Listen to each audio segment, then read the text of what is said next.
So what I want to do today is push this separation of variables thing as far as it can go.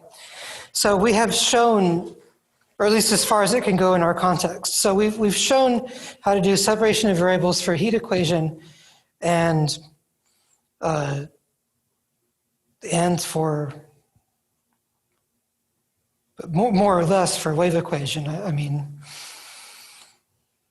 I guess I didn't formally present that, but I think that in a manner very similar to the heat equation, you could also do separation of variables for the wave equation. You get the two ODE. One of them is always giving you like a cosine like root lambda times x plus b sine root lambda times x. Then the other one is giving you some other ODE with like a spatial boundary condition. You use it to find lambda, and then all the eigenfunctions, you add them up times a constant to get some solution, and then your boundary value tells you what are the constants going to be. And this is an example of a very general phenomenon that was studied in the 1800s by Sturm and Liouville.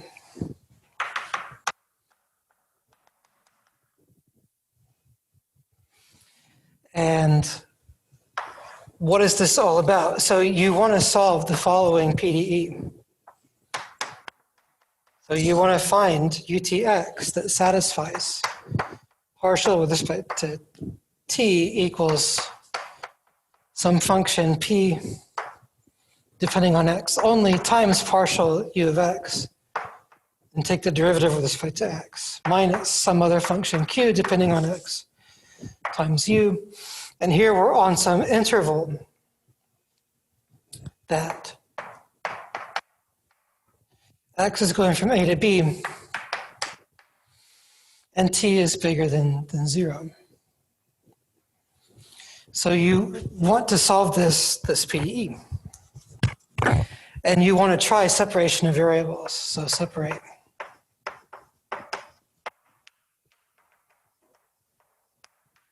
variables. And so heat equation and wave equation are certainly basic examples.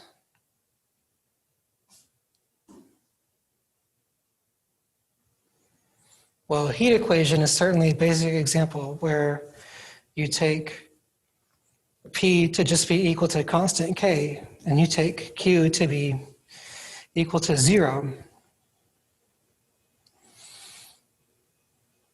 So I guess you can't exactly get wave equation from this unless you like maybe switch. Well, yeah. So I guess the wave equation isn't exactly covered by this setup, but you can certainly still do separation of variables with the wave equation. So you want to, but anyway, Sturm-Liouville says you want to solve this particular PDE, which certainly includes the heat equation and lots of other things.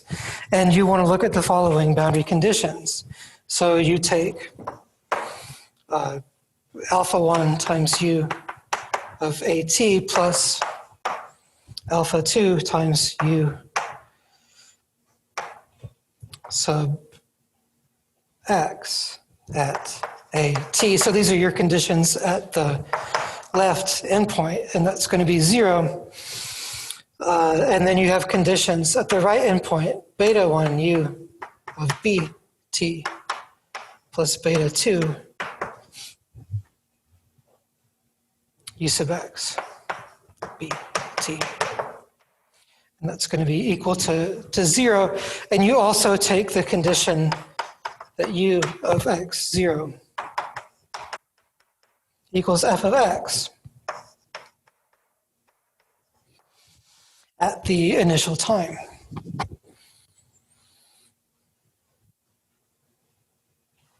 And this certainly covers all the boundary values we've seen before. So Dirichlet boundary values, you would take alpha 2 and beta 2 equal to 0, maybe alpha 1 and beta 1 equal to 1. And then you're just having endpoints being fixed at 0. The so-called Neumann condition would be alpha 1 beta 1 equals 0, alpha 2 beta 2 equals 0, And then you've now got the space derivatives at the endpoints equal to 0. But there's lots of other boundary conditions that are like so-called mixed boundary conditions that, for physical reasons, you get a mixture of the two. And so generally speaking, for constants, alpha 1, alpha 2, beta 1, beta 2, you get these initial conditions associated to this Sturm-Liouville problem. And you're going to have some requirements, that these aren't both 0 and the betas aren't both 0. This will need to be C1, that'll need to be continuous, this will need to be non-zero. I'll state that formally in a minute. But for now, I want to say what happens when you separate the variables. So the reference material for this is section 4.2 in the book, and I'll make an effort then to follow their notation. So whereas Borthwick might have used H and omega, Logan's going to say, well, let's suppose that UTX, and actually I guess he uses UXT for the most part, but whatever, I'll just keep on doing this. No, actually, I've even got this problem. So XT, so I'll use XT to be consistent with his notation.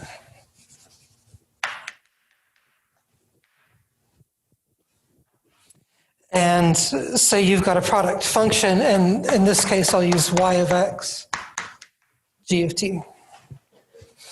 And so we ask ourselves what happens when we separate the variables, and you can kind of quickly do this with me. So plugging in y times g in for u, you're going to get y.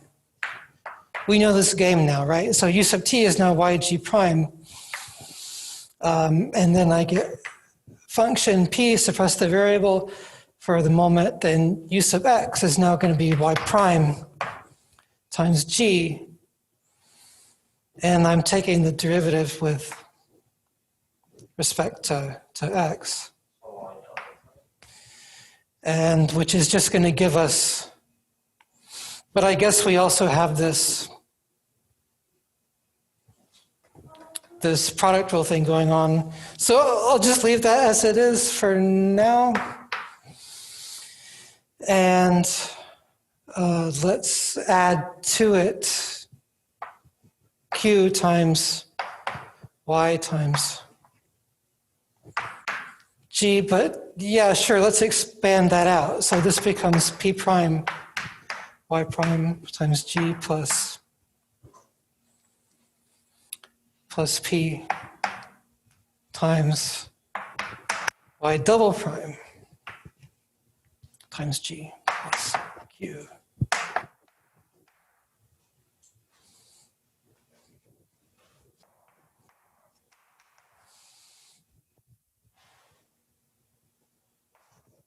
Factor out a g, and then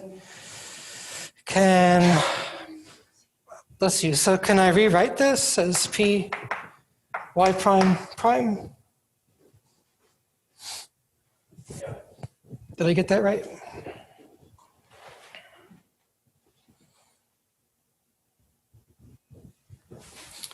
Plus q yg. And so now you might do the standard trick where you say, okay, we're on some region where u is definitely positive, so I can now divide through by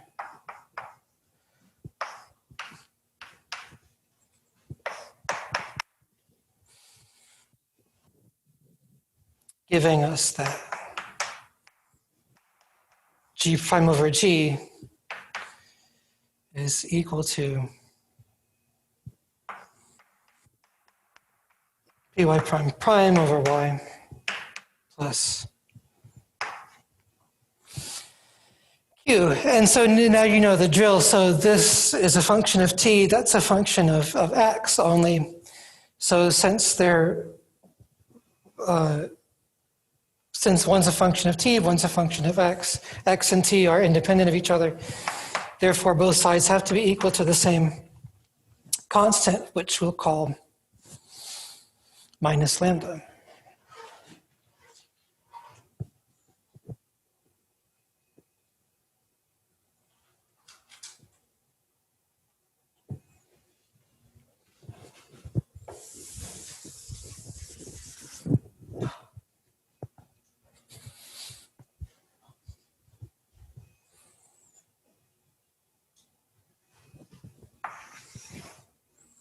And let's expand this out. So let's get something like minus p y prime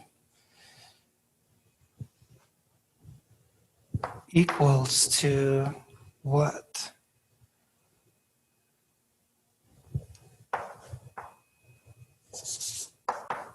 Lambda y minus qy.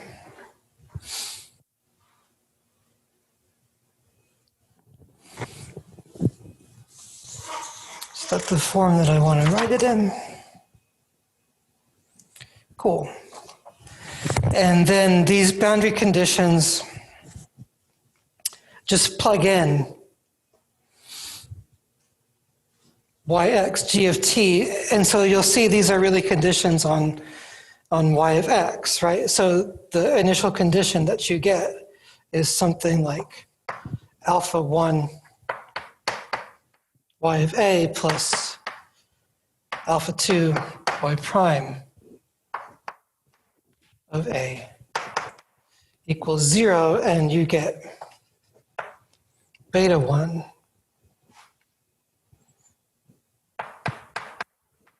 y of b. So you can remember the alpha and beta because alpha goes with a and beta goes with b.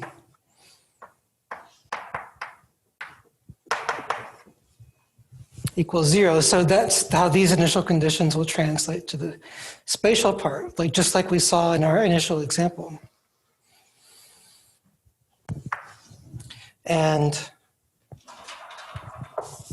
so now I'll erase the original PDE.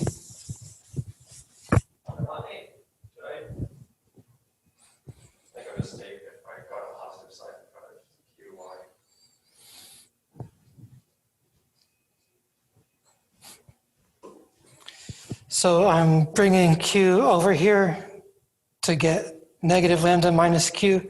So this and these two should have opposite signs. So maybe that should be plus QI. Yeah, thank you. Thank you. Yeah. So now we make the assumptions that alpha 1 and alpha 2 can't both be 0, so alpha 1 squared plus alpha 2 squared is not 0.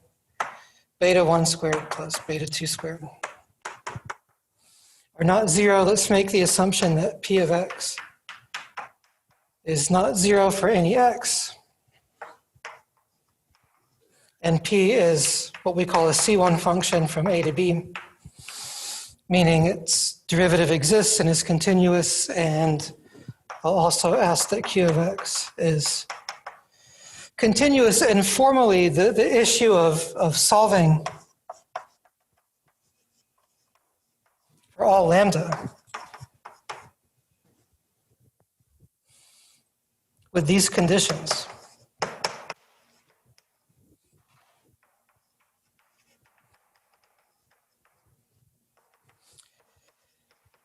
is called a regular Sturm-Liouville problem.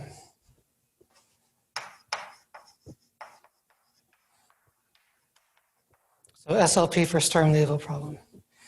And these actually do come up a lot in physics and mathematics.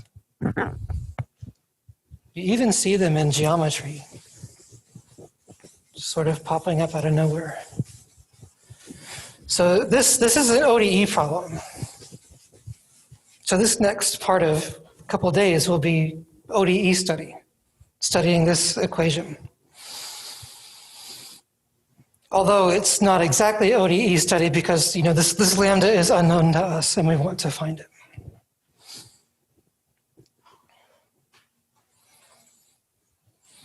So just to recap, we're trying to ultimately solve the PDE originally presented. We separate the variables for g and y. We get an easy equation for g that we can sort of always solve. And the equation for y, that's where the boundary values come in. That's where we get this so-called Sturm-Liouville problem. And just some remarks about what's gonna happen. So I'll just say this in words. So it's always going to be true that there's a countable list of eigenvalues, lambda 1, lambda 2. It's always going to be true that the absolute values of those eigenvalues tend to infinity as n gets large. We've seen that before. Associated to that collection of eigenvalues will be a collection of eigenfunctions. All of those eigenfunctions will be inside this vector space, L2, AB. And the associated collection of eigenfunctions will be a complete orthogonal set of functions. What's the logic behind the statement that the squares of the coefficients are not, the sum is 0? Saying that. You're just asking that they're not both simultaneously 0. So you just don't want a degenerate condition on the, this is just a fancy way of saying that they aren't 0 at the same time. Because if they were, this equation really wouldn't exist. Do you ever deal with cases when they're complex? So the question is, what about complex initial conditions? And I haven't really thought about it. I don't see why not. I don't see why not. Of course, for more generally, generally speaking, what happens is this comes from a physical problem where these are sort of physically motivated and therefore would not be complex, but then you might introduce complex solutions, as a way to solve. So certainly for us, these are real numbers. Yeah. Let's say Q of X is equal to C plus S, or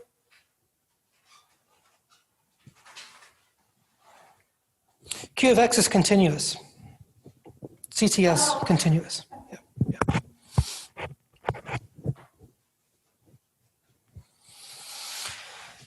Okay, and the eigenfunctions that you get, depending on the problem, they're not always going to be sines and cosines. So there's lots of different complete sets of eigenfunctions that you can get. So in fact, this situation that we did where we solved the Helmholtz equation on the disk, that is a Sturm-Liouville problem. You can go back and show that, recontextualize that later. And the Bessel functions that came out of it are an example of a complete orthonormal set. So those Bessel functions, the J1, the J2, the J3, they're like if you take the L2 inner product,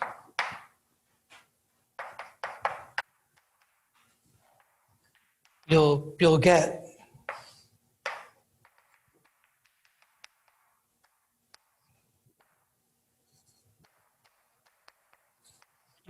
that the answer is 0 if they have different indices. So this is something that's kind of more general. So you can get maybe sines and cosines for classical Fourier analysis.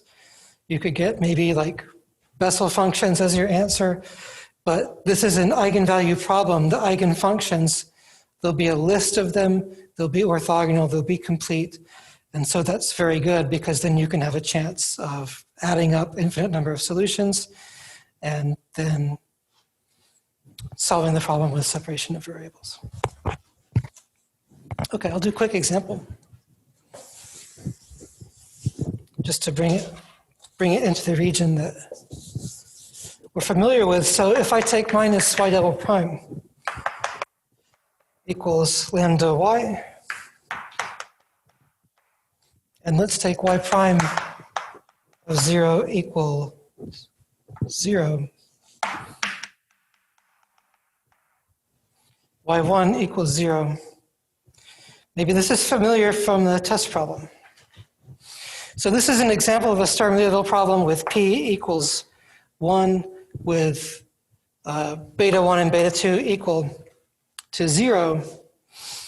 and with alpha 1 equal to 1 and alpha 2, excuse me,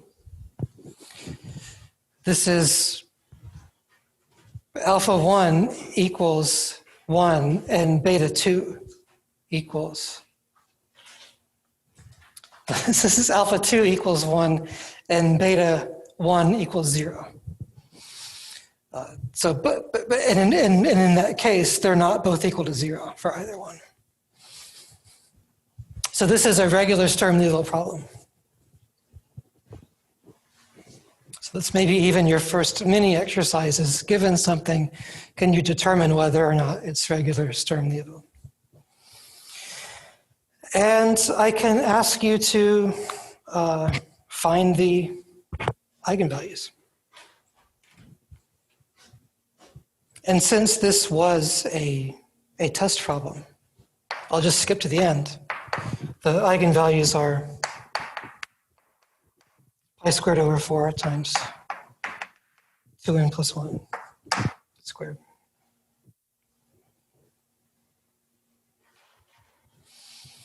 And in fact, your eigenfunctions that you also sort of found from the test are in terms of cosines. So in fact, it's like cosine root lambda times x. So this is cosine pi over 2 times 2n plus 1 times x. So you can see my test solution online for details on that. So here's your eigenfunctions, here's your eigenvalues. You can see definitely they tend towards infinity. And the general theorem around Sturm-Liouville theory is going to say that this is an orthogonal, a complete orthogonal set of functions for these boundary values. Sorry, what times towards infinity? These numbers, Yeah. as n goes to infinity. Yeah.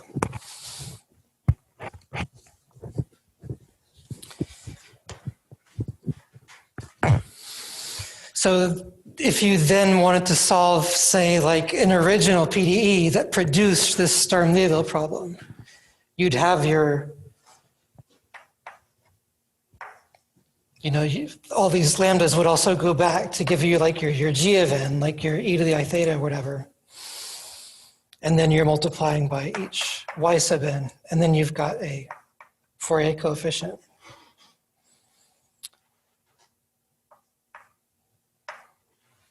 In this case, it's cosine, so they're going from, n goes from 0 to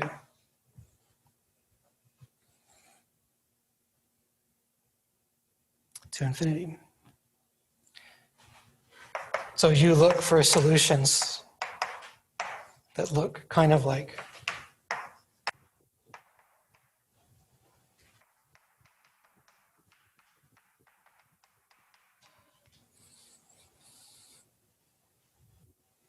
and then how do you figure out the coefficient? Well, we made these formulas for the classical Fourier series, like just in terms of like sine and cosine, but that formula doesn't necessarily help you here. The linear algebra helps you, right? That this is really just given by your initial condition, which was f, evaluated against y sub n.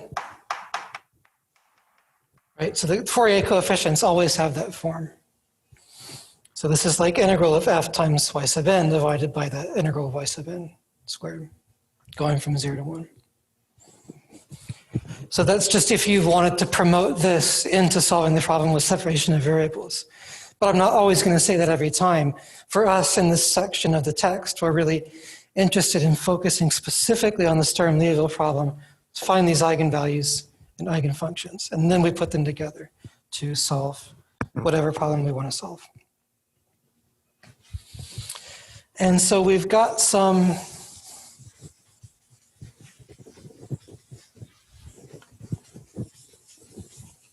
big theorem.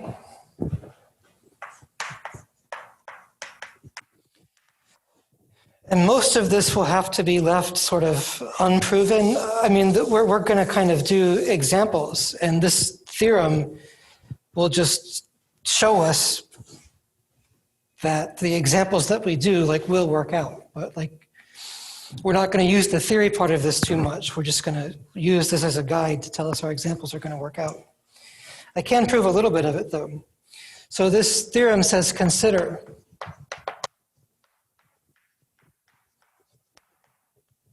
a regular Sturm-Liouville problem. So consider that entire setup as I've already described.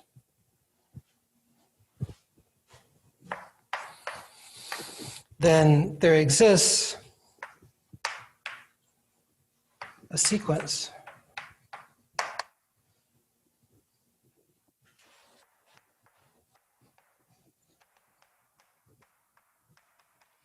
of eigenvalues, lambda 1, lambda 2, with limit as n goes to infinity of the absolute values of these eigenvalues equals infinity. So you're always going to get this sequence of eigenvalues going to infinity.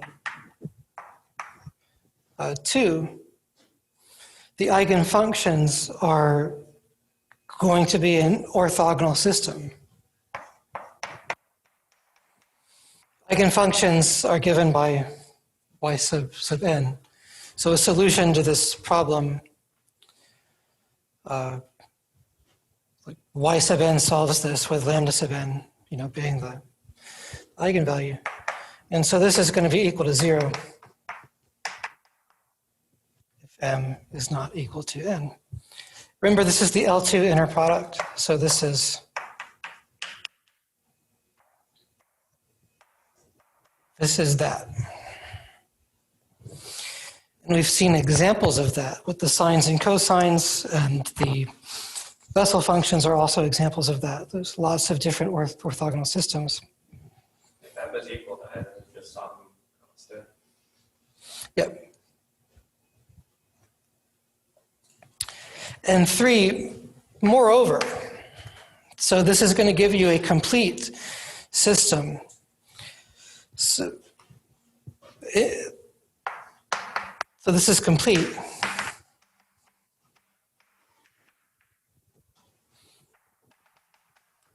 Meaning, so we'll say therefore. We've kind of discussed this too. So because this is complete, therefore, if your initial condition f is a square integrable function on the interval, then it will be true that f of x is equal to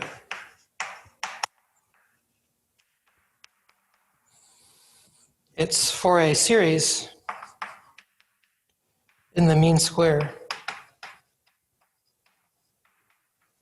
sense. So this function is equal to that series in the sense that this series converges in L2. So the mean square error goes to 0. With the Fourier coefficient, determined by linear algebra, as I wrote down earlier, so C sub n is f y sub n over y sub n.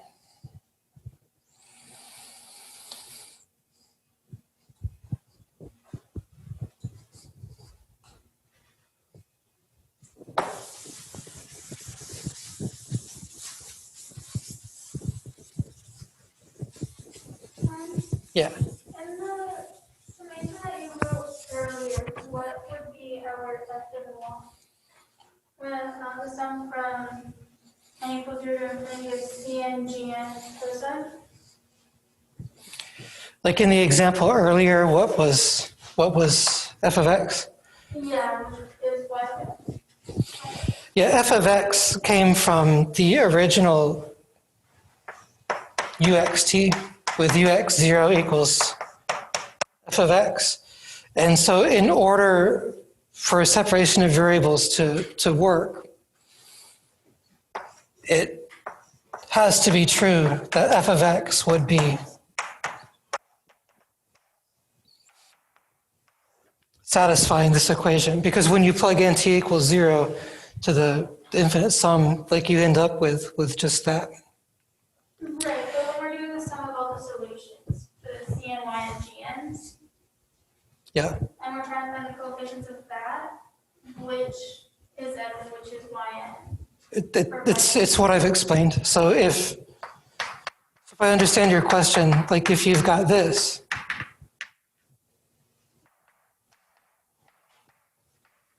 Yeah. in all these examples, I see. GN of 0 is going to be 1. Okay. Because in that particular PDE that we started with, we always had equals minus lambda. So as long as it works out that lambda has to be positive, then this will be like some e to the I theta, or like e to the IT times constant, which will be 0. So that's why I say this. And then solving that PDE will always reduce to making an equation like this, which will always reduce to finding out what are the yn. Those yn, they might be sines, they might be cosines, they might be Bessel functions. They're completely dependent upon what boundary values are given. And that's why we care about solving the Sturm-Liouville problem, because it determines for us the lambda n's and the yns.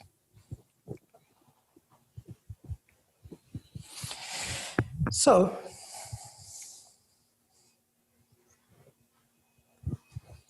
we can do a little bit of this theorem.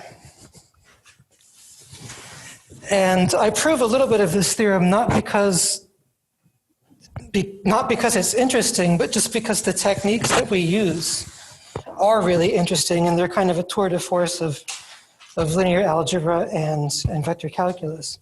We'll start it today and get into it tomorrow. Certainly this is done in the book. I'm going to do it in a way that's different from the book, like it's very little bit different from the book, not really. Just because you've all had linear algebra with me, so, or linear algebra here, or linear algebra somewhere. Since you know linear algebra, we can do this. And so I want to show you this preliminary thing, which is Lagrange's identity, which is like a differential version of something called Green's identity. So if you take two functions, y1 and y2, eventually these are going to become like a yn and a ym. If you take two functions that are C1 on the interval from A to B, so they're differentiable and have a continuous derivative, then remember the Wronskian. Remember the good old Wronskian? The Wronskian of y1 and y2 is what? It's the determinant of the matrix whose first column is y1 and y2. Second column is y1 prime, y2 prime. And for reference, and I'll use this later on in the class, later on in Wednesday's class, let's take L to be the operator representing this Sturm-Liouville problem. In other words, L times y should be equal to, L of y should be equal to minus p y prime plus q y. So use that notation. And so Lagrange's identity says that if I take the determinant of y1, y2, ly1, ly2, this is going to be equal to p times the Wronskian, and take the derivative. So you can write all that out in coordinates and kind of find it.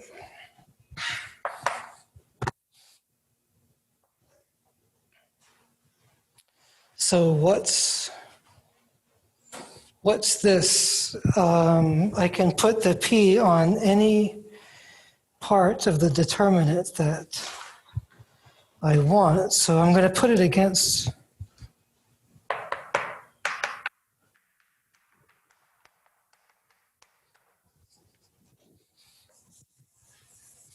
want to do this with this bonus problem that I gave on the test.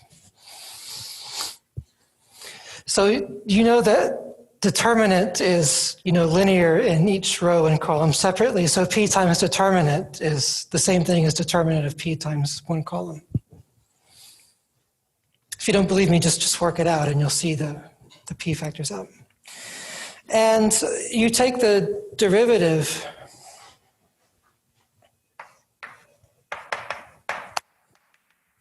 and this was equal to what? It was matrix of cofactors, take the transpose times the derivative of A with respect to T, and then take the trace of that, some of the diagonal entries.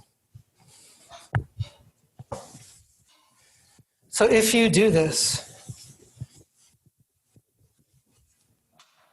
you're going to get trace of what? So what's the cofactor matrix of that? So this would give me P y2 prime. Well, I guess, yeah, depending on how you go. So this one would be minus y2, and then this one would be what? Minus P y1 prime, and this would be y1. So take the transpose of that and then switch these two. So minus y2 and minus P y1 prime.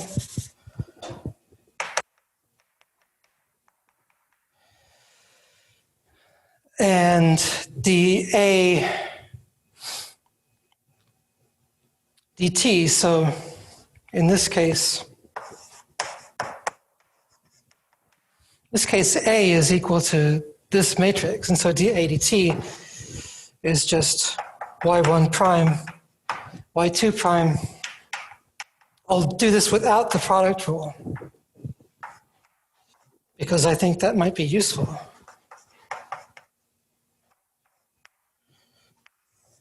So you're starting to see how this might kind of work out. So you multiply these two things together. So C transpose times dA dt is now this times y1 prime, y2 prime, py1 prime, py2 prime.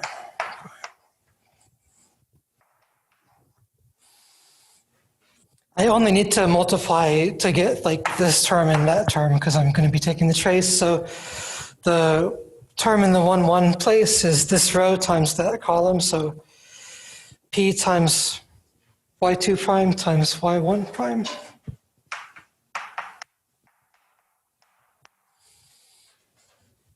Minus P y1 prime y2 prime.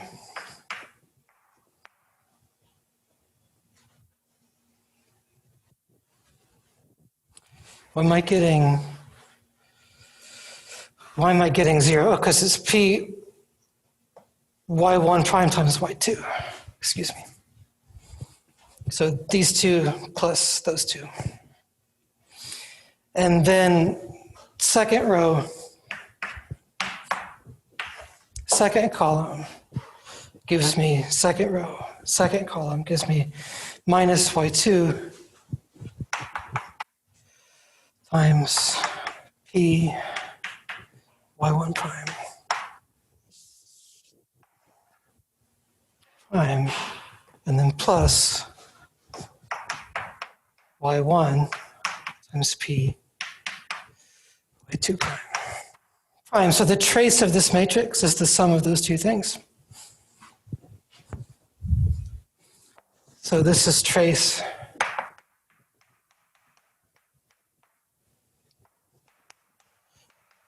with A equals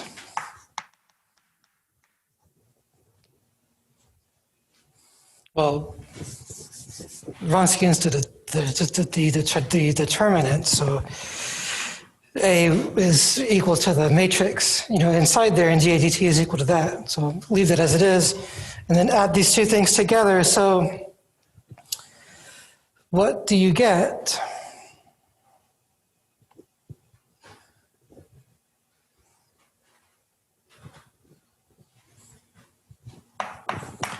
P y2 prime y1 prime minus P y1 prime y2. I really don't want to, because I want to relate it back to L, and this appears in L. Yeah. So this is minus y2 P y1 prime plus y1 y2 prime. That's what I get. And I hate to cut it off there, but I'm going to have to, because we're over time.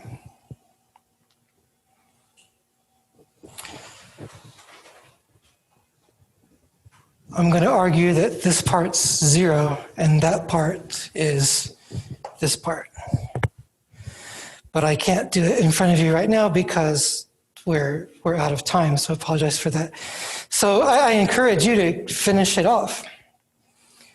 But otherwise, I think we'll pick up right in the middle here without redoing all the computations. We'll just pick up right in the middle next time. Yeah. Why is y2 not prime? Here? Yeah. Did we make mistake P y2 prime times y1 minus P y1 prime times y2? Y2 prime. Oh, I see, I just didn't see it there, y2 prime. So then it is 0. Yeah, okay, good. So then this is just now obviously 0. Yeah. Apologize for that. Just didn't see your own handwriting.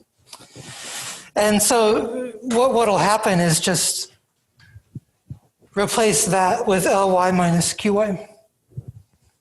And then you're done. I mean, okay, so nobody's going anywhere, so I'll just do it. But this is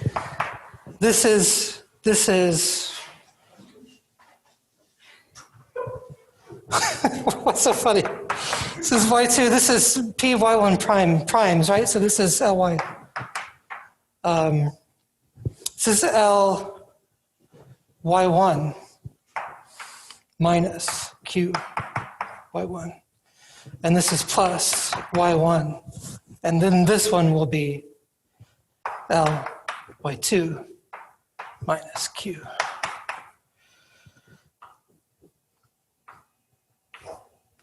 y2. Perfect. So this is minus y2 L y1 plus y1 L y2.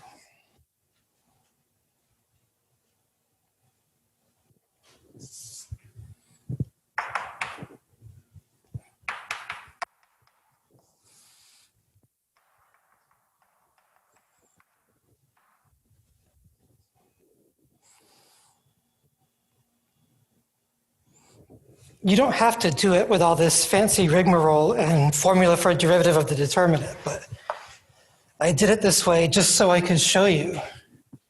This is the derivative of a determinant of a matrix, so you'll like have that. Actually, yeah. Why is y1, y2, q 0? These two terms cancel each other. Yep.